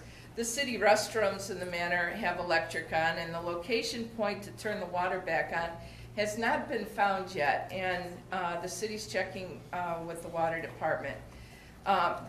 Dave Fike of Fike Builders was there, and he was trying to find that point, and it took some considerable time the other evening to try and find where we can turn that water on so that those restrooms can be turned on, and then the rest of the house. We have been bringing manually our own hot water and water buckets and everything to do any of the cleaning and the spackling and everything else that we've been doing there at the house.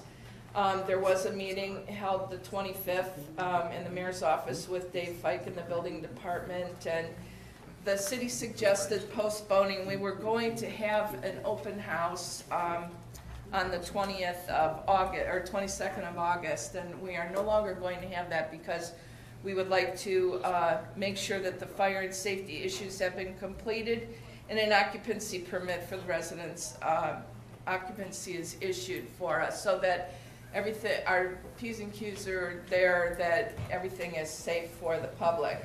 We are having a pig roast fundraiser at the Blue Willow, and it's still scheduled for August 20th from 4 to 8 p.m.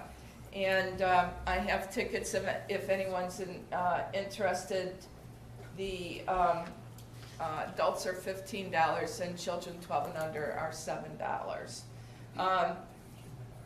We have had a few new members. Business donations and contributions have been made by Kimpton Printing on Highland Road in Macedonia, Sinorama on Highland Road in Macedonia, and Sherwin-Williams on East Aurora Road in Macedonia.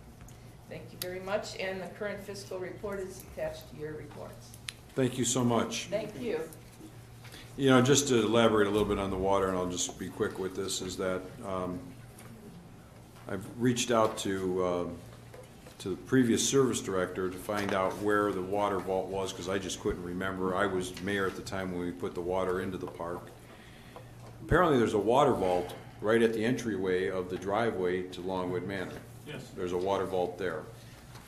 Then they tell me, and Jason thinks he knows where the spot is, but that there's a connection point underground that takes one line, which was to the old cottage home, one line to the manor house, and another line that connected and went over to the building where the offices are. So there's a 3-point connection there, and for the life of me, I don't remember when that occurred and how that occurred, but apparently, and as well, then we also have a leak, by the way, where the cottage home came down, that their line was crimped there, so we got to dig down and repair that as well. So we're working on trying to find out where that water line is and how we can get it connected again.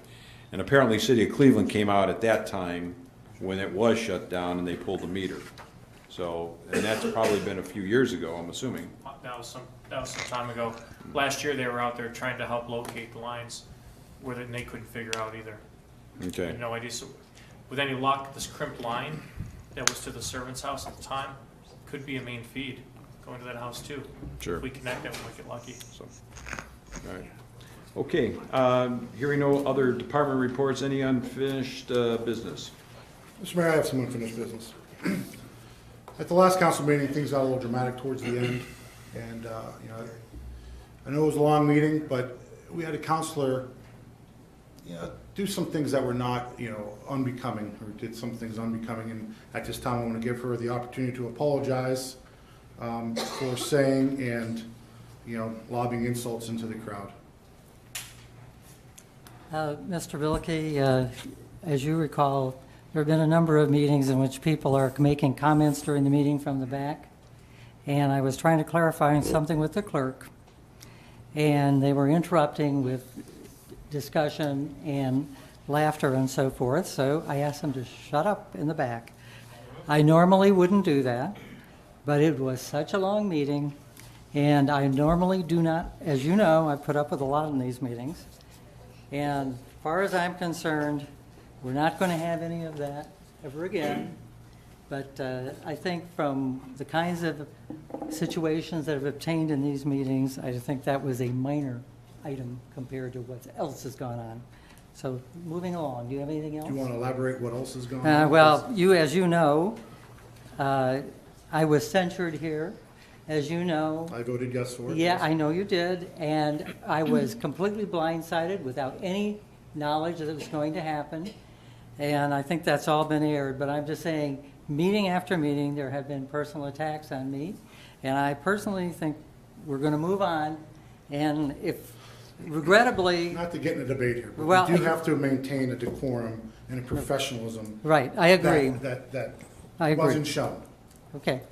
Thank you very much. I just wanted to give you the opportunity, and thank you for, right. I'm not sure if you apologized or not, but let's move past it, and moving hopefully along. it'll never happen again. Right. Moving along, I do have something, I guess we're in new business now. Am I allowed to speak at this time? Of course. Okay. Let's talk about the issues with regard to issue 1. Do we need to have a road fixed? Yes, we do. Have we raised our operational costs this year? Yes, we have. We've basically redirected money towards operations, and as I indicated, last year we spent a lot on roads. Part of it was because the 82 projects came in along with the, which cost us somewhere in the range of $800,000, plus then the new ramp, which cost us, it should have cost us $500,000, and actually cost us more than that. And we did repair roads also. So let's go to, we have redirected money this year away. Everything that's coming into this city is exactly true. The income tax is the vast majority. We do have other taxes. We have dedicated property taxes for the firefighters, for the police pension fund. We do have a general property tax we are receiving. But as a municipality, we are relying, and most municipalities do, on income tax. Our income tax is higher in the last, since the recession, than it ever was before the recession by about 1.5 million. We also, at this point, are going to unload a considerable amount of debt. The debt, when we talk about, we're running on a shoestring, we actually have built 2 fairly elaborate buildings with your tax money. Again, it was income tax money over the last 20 years or so. And that those funds are now going to be freed up. Now, we have not even addressed what's going to happen with the recreation center at this point, because the way this legislation is written, it's all about basically going to 2.5%, when in fact we would be at 1.75%. If we didn't do anything to allow, when we allow that thing to roll off, which is in the middle of next year, the 0.25% for the rec center. We clearly weren't going to do that. We were going to renew at the minimum at 2% to bring that 0.25% in as a part of our regular income. As far as, so let's look at the big picture here. Nobody's opposed to fixing roads. There's a lot more money coming in than there was before. When we were fixing roads, 1.5 million between, and we were getting $7 million, we're getting at least 8.5 now in income tax after the recession. Now, the reason for that we can go into, but primarily it's companies have moved in that are paying more income tax. With regard, and people have moved in also are paying more income tax. So the big picture is we are not revenue poor. And many other cities are around us, and they're paying 2%. And so we've chosen to invest in 2 major buildings, which cost us a lot of money. We have not been following a regular routine of maintaining the road, so it's a problem. But what do? Do we have to have a specifically dedicated tax? No. We can appropriate money. We actually have legislation that allows us to dedicate funds to a specific kind of infrastructure. We could do that again and be very specific. X amount of our money every year is going to go to roads, period. We can do that, especially because we're freeing up money right and left, but we can't reallocate funds to operations of that major magnitude and still have money to fix roads. That's the real world. Budgeting is about choice. We've chosen this year not to spend money on roads. We've chosen to put money into operations. Whether it's a good idea or a bad idea, that's what has been done. With regard to the capital plan, which has not been passed or adopted or even fully discussed, we have, and there's $36 million. I'll just give you some examples. There's a land acquisition for Park Road for $1 million in this plan. There's a roundabout on Highland for $638,000. There's a town center roundabout for $3 million, and on and on. Are these things that are essential to our city? I don't think so, but that's an opinion. But are they more important than your residential roads? Absolutely not. So we have to focus in on what we want to spend money on, and if we want to dedicate money to roads, we need to do that and do our budget accordingly. Now, with regard to the issue of what can we do, I want to add one other area because we've talked about the stormwater issues. NEORSD is going to charge a fee to every resident and every business in this city. And that fee, for most people, is going to range between, it's probably for the majority of people, since we have ranch homes and large driveways, we are probably going to be at $111 a year. Just each individual is going to pay that. The businesses are going to pay, and I did some sampling, between $3,000 and $6,000 in stormwater fees, starting as of July. Now, that money, 25% of that money, which is going to add up to somewhere around $920,000 annually, is going to come back to the city of Macedonia. That's where the $225,000 comes from. That money cannot be used for anything but stormwater. And how do I know those numbers? Because I requested that our friends at neorsd.org and our point of contact for this area to find out what we would be collecting and how much we would be getting estimated annually. So we already have a funding stream for stormwater. We do. And that is something you're all going to pay, whether, unfortunately, Macedonia is, and a few other places in Summit County are going to have to pay this fee. Many other cities in Summit County will not have to pay it, and that's because of the arrangements that we've made previously contractually. So, how about by a court order? Well, yeah, we protested, but there was a court order that said we are in fact included in this structure that we are going to have to pay that fee. City of Akron isn't, all these other places, there's a lot of places that are not, most are not, but we in Macedonia will have to pay it. So that's like a tax increase hitting every homeowner right there, and every business in this town. Now, we need to fix stormwater problems. I absolutely agree with that. What I'm telling you is we're going to have funding annually that is going to allow us to do that. And if we properly plan it out, we will be able to do that. So that's where the $225,000 annually comes in, and that's why that comment was made. With regard to the bigger, longer-term picture, we need to figure out if we don't want to fix, we want to fix roads, and we want to dedicate money to fix roads, then we have to sit down and make a plan of what is critical to expend and what is not critical to expend. I think the roads are the most critical. That's why I voted for it last year. I think they're the most critical because that's the infrastructure problem we have.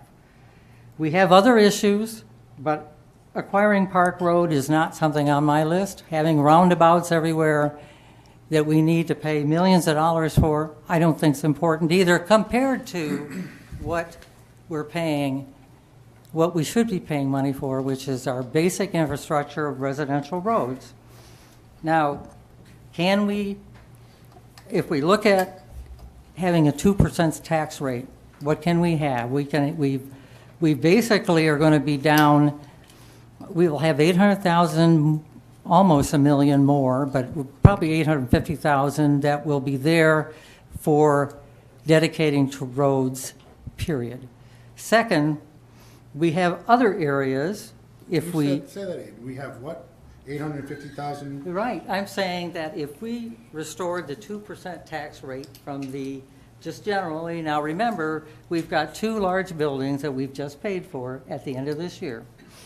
If we go back to a 2%, don't raise to 2.5%, we're still going to have money, and we're collecting far more money at 2% than we were 10 years ago. So that's the real world. We have money if we choose to dedicate it. That's what the job of the council is, as well as the mayor, but the council is responsible for the budget in the final form. And what I'm telling you is this: there is money here if we choose to allocate it to the road resources. We chose not to this year. We made a decision not to. That was a decision by the mayor and basically the council supporters of that. But the fundamental thing here is we're going to have to choose how much money we want to spend on roads, and we need to dedicate it through a legislation. I agree with that. Now, with regard to other issues, with regard to the coming of taxes at that level, I think people have to realize that it's not just roads that attract people to a city, it's a certain tax rate.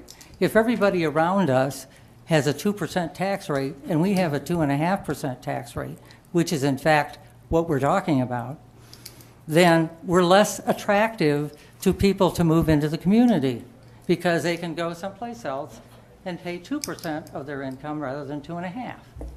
So we have to think about that. And every business in this community not only is going to have to pay a stormwater fee that most other businesses in this area are not, between $3,000 and $6,000 annually, but they're also going to have to pay additional net profits tax. And if they're comparing this community to other communities, we can lose business and lose jobs in this community. So we have to think not just what we would like, we have to think about what are the balancing acts that we need to take. Now, a lady came up earlier and said, I'm not going to get a raise this year that will allow me to absorb this. There's a lot of people in the city who are not having raises. In fact, they haven't recovered from the recession as much as the city has. And these folks cannot afford to dedicate extra money, especially since we can allocate funds properly and start to fix these roads. So I would urge you not to vote for this, and I would urge you to consider that we need to have all of the city residents sit down and talk to us about what are the priorities. And there's ways to do it. I think we need to do that. But certainly, the most people I've talked to have said roads are the priority, and I intend to support that. So thank you. I think there's a few fundamental issues here, and I'll start with this. We have sat around for years and talked about how we can improve our infrastructure, what we needed to do, and how we could live within our means. There's 3 of us up here that are fairly tenured, and I can tell you, I don't want to speak for them, but I guarantee they would say we have lived within our means. We haven't raised our property tax since 1963. We've lived within our means. We have done what we could with what we have. The danger in all that is when you rely on income tax, it tends to have peaks and valleys. Around 2008, we had a deep valley, and we are still reeling from it. But we lived within our means. We came back, we said we need a 0.5%. It passed, went out for 3 years, and it came back off. We lived within our means. We have the 6th lowest tax rate in Summit County. Councilor Hannigan just talked about a lot of different things that to me didn't make a lot of sense because I didn't hear anything saying, this is how we fix it. How many of you take out a 60-year loan to do your job, to take care of your home, to buy a car, to take care of your debt service? 60-year loan. Our finance director, who is educated in the field, said 60 years. Why would we take a 60-year loan out? It would never work. In that 60 years, more roads are going to deteriorate that need to be repaired. How are you going to pay for that in 60 years? We've lived within our means. We've done what we can with what we have. We've talked about, the economy's bad, the economy's good, when's the best time to come to people? I think we're all kind of throwing our hands in the air at this point. Around the election time, people had complained to myself a lot that do something for the roads. Let us vote on it. I stare at these chunks of rocks, and there was a gentleman that came up here a few years back, and he had a bucket of them. And it sticks out in my mind because he's a fairly astute person in town. He's well known, and he said, "This is just a little bucket I got at the end of my driveway." He goes, "Why can't I vote to say whether or not we're going to fix the roads?" And ever since that gentleman stood up here and spoke to us, that's been stuck in the back of my mind. Why are we deciding whether or not we're going to spend that money? We're asking you now, if you can pass this, we're going to repair the roads. We have a fundamental problem that needs to be addressed. We can't allow it to go on. The lady, Holly, came up earlier and she said 2.5%. It's not a 2.5% increase. This is 0.5% for 5 years, and then it goes down to 0.25%. And I can assure you, I don't make more money than you. My wife's a teacher. I respect you guys. I think you guys don't get the credit you ever deserve by far in life. And I can tell you that the raises my wife has got, oh wait, we haven't, but we live within our means. And that 10 extra bucks a month or 20 extra bucks we're going to spend, if that breaks me, I got to really check my finances. I really got to reevaluate where I'm at in life with my teacher's salary and my minimal salary that I bring home. We talked about frivolous spending. You know, there's a lot of things coming up, and I harp on this often. The fire department, the police department, the service department, these are things that we're here to provide for you. I'm very proud of what we have up there. We have a fire department that has an ISO rating of 2. That's unheard of. It doesn't happen all over the place. We have police that go out of their way to help you when you're in need, when they really don't have to do that, but they do it anyway. We have a service department that's out there busting their humps to fix things and holes in the ground to take care of us. That's what we're responsible for here to do. But if we can't fund these things, we're going to have a problem. Chief talks about a ladder truck that we need. It was $1 million, $800,000 years ago. Now, Chief, was it 1.2 million now that we need? Yeah. So this pot of gold, this $800,000, is not going to fund all these things. What this levy will do is it earmarks money for roads, and the most important thing that hasn't been talked about, storm water. Ask the folks over on Ledge Road how they feel about what's going on in their backyard. We need to address these problems. The $225,000 we're going to get from NEORSD does not even cover the Sioux Road culvert. It's not a pot of gold. We don't have enough to do what we need to do. There's a lot of problems out there that we need to address. When they call the mayor's office, when they call me, I get an issue, Nick, my backyard's flooded. Ledge Road's a great example. And I walk in their backyard and I sink down into a hole and half their backyard's eroded and gone. I forward it to the mayor and say, Mayor, what can we do? Mayor says, we need money. Here we are coming to you, the voters, saying we are out of options. We haven't got an option from anybody else saying this is how we can repair this problem other than a 60-year loan, which is not going to solve our issues. Finally, I'll leave with this. There's been a lot of articles in the paper. It was eerily reminiscent of election time. You really have to ask yourself, if you can't put your name on an article, what's that say about you? What's that say about the message you're trying to send? Everything that this council put in, I thank Councilor Bilkey and Tully for joining me and putting something out to encourage voters to pass our levy. We put our name on it. What's that say if you can't write your name next to it as well? Thank you. All right, I'd like to rebut a couple of statements. Let me rebut a couple of statements here. Could I speak now and let someone else? You spoke for 12 minutes. I think it's time for someone else. Can I make a comment? No, well, you certainly can. I'll just make notes, and I will do the cleanup spot. Thank you. Can I have one more thing? I'm sorry. This is really quick. I had a question today as well. There's one official Macedonia website. Any other website you read out there is not from this city. It's macedonia.oh.us.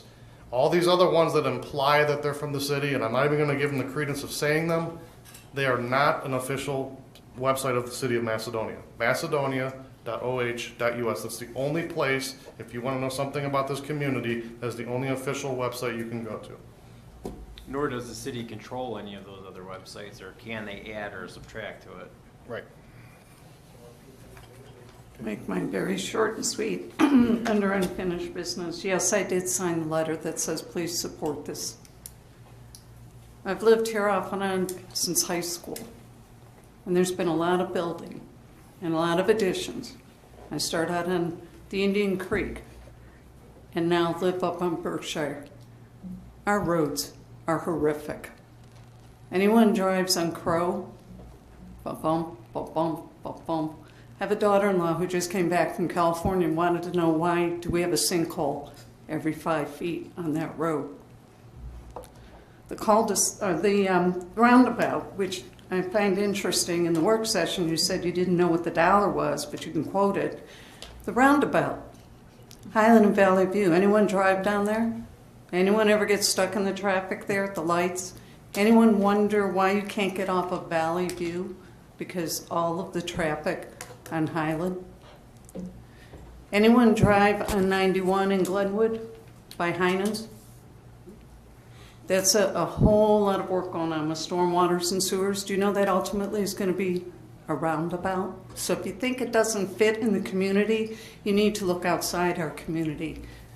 Studies show that roundabouts enable 4 times more traffic, probably even more than that.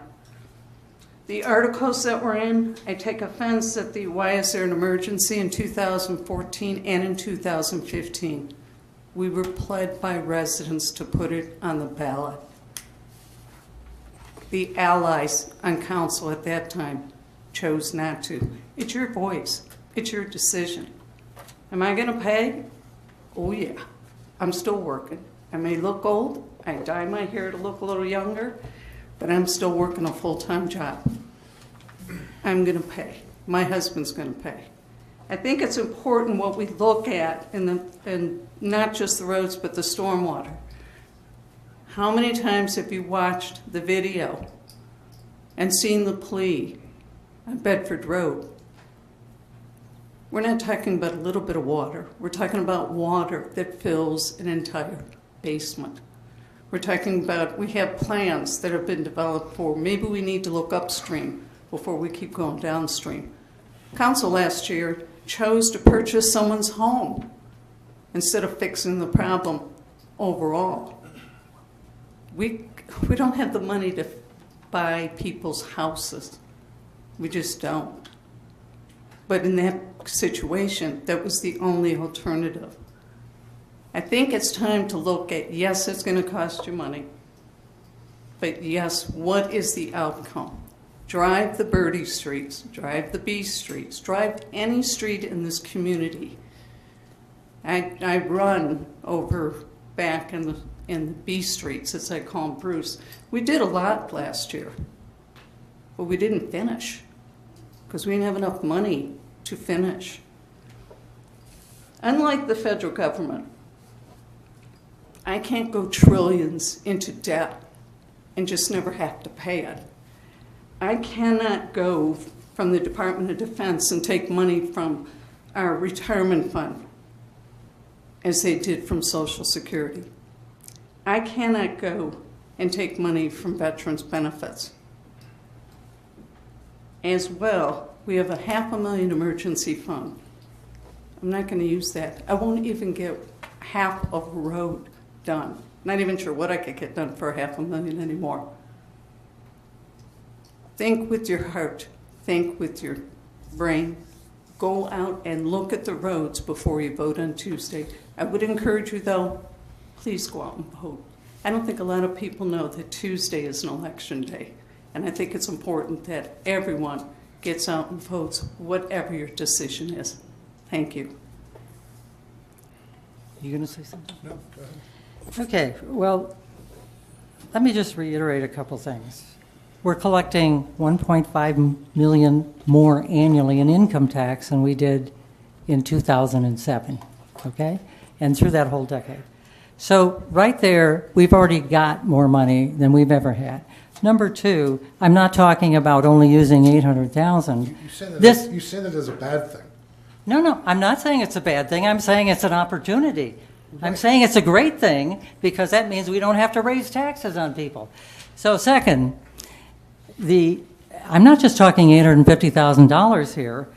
Let's say that instead of raising our operational costs by 1.5 million, let's say we only raised it by 300,000. That means this year we would have 1.2 million to dedicate to roads for residential roads. Next year we'll have at least 2 million. Plus we will have already started to receive money from NEORSD, our portion of it.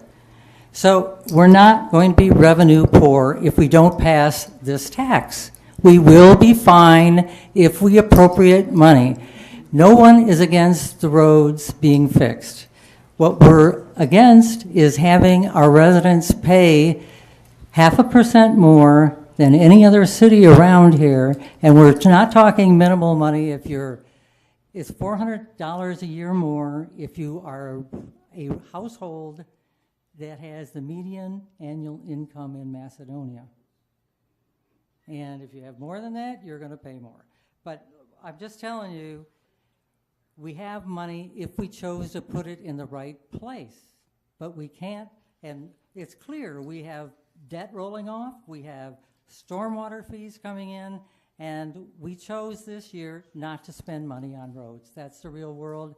We need to spend money on it. We ought to pass an ordinance, which I hope we will after Tuesday, to dedicate money towards road fixes. Thank you. Can I ask a quick? I just have to comment, because there is no money to appropriate. That's number one.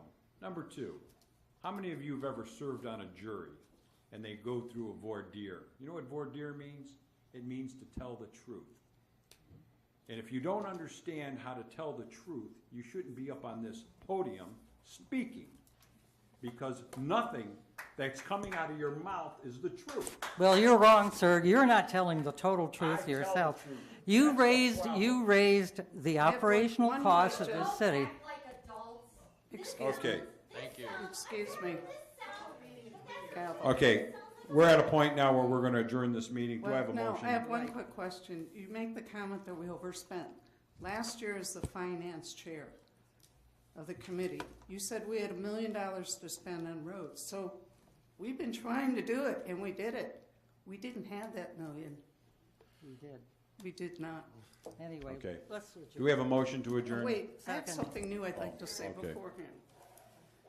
One is I'd like to say, well, old business, thank you for working with ODOT on that situation with the lights and the walls. Anyone who lives around there and you drive that summer, God love those poor people. But you know what? That freeway's been there forever. And the other one is I'd like to thank the mayor and the chief. Route 82 and Crow, there's a crossing signal, and you have to push it, wait to cross. Didn't work, and it didn't work, and it didn't work. And someone waited twice, went down there twice, did it 3 times, didn't work, thinking it was fixed within an hour and a half. Thank you. Thank you. Okay. Motion to adjourn? Second. Motion is second. All those in favor indicate by saying aye. Aye. Opposed? Hearing none. Motion's carried. Thank you for all for being here. Sorry if we got a little out of hand. Emotions run very high sometimes.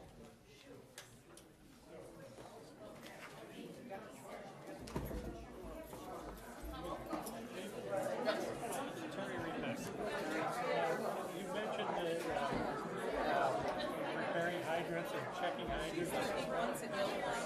There is a hydrant.